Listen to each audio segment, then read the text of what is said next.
এই নির্বাচন কমিশনের অধীনে কোনো স্থানীয় সরকার নির্বাচন সম্ভব হবে না। নির্বাচন কমিশনে যে একজন এডিশনাল সেক্রেটারি পদে তারা দিলেন চুক্তিভিত্তিক, যিনি আমলা, ঠিক আছে, তাকে চুক্তিভিত্তিক দিতে পারে, কিন্তু তিনি বিএনপির ইলেকশন কমিটি, যে সেই কমিটির সদস্য।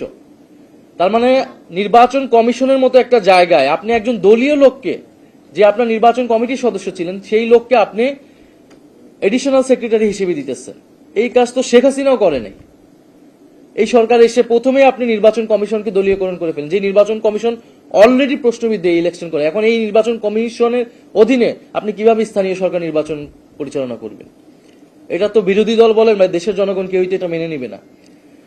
গত 16 বছরে আমাদের লড়াই ছিল একটা নির্বাচন ব্যবস্থার জন্য, ক্ষমতা যাতে শান্তিপূর্ণভাবে সাংবিধানিকভাবে ক্ষমতা হস্তান্তর হতে পারে।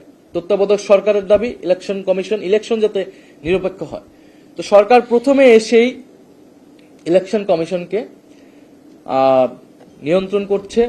ইলেকশন কমিশনের এটা খুবই ইম্পর্টেন্ট একটা বিষয়, তারা যেই পদায়নটা করেছে, এবং এই পদায়ন যদি বহাল থাকে, এই পদায়ন বহাল থাকলে এই নির্বাচন কমিশনের অধীনে কোনো স্থানীয় সরকার নির্বাচন সম্ভব হবে না, সুষ্ঠু নির্বাচন সম্ভব হবে না। অলরেডি নির্বাচন কমিশনারদেরকে প্রশ্নবিদ্ধ করা হয়েছে, তারা প্রশ্নবিদ্ধ, তাদের ভূমিকা, এবং যে নির্বাচন কমিশনার অতিরিক্ত সচিব হিসেবে দায়িত্ব পেয়েছেন, এবং অন্য সকল জায়গাও যে পদায়িত হয়েছে, তারা স্থানীয় সরকারগুলো তাদের দিয়েছে। তো আমরা বলবো যে আপনারা, যদি শেখ হাসিনা অনেক সময় নিয়ে নিয়ে দেশকে কুক্ষিগত করেছে, ক্ষমতাকে কেন্দ্রীভূত করেছে, সকল প্রতিষ্ঠানকে দলীয়করণ করেছে, আর বিএনপি সরকার এটা 5 মাসে এটা শুরু করেছে। মর্নিং শোজ দ্য ডে, আমরা শুরুটা দেখলে বুঝতে পারি শেষটা কিরকম হবে।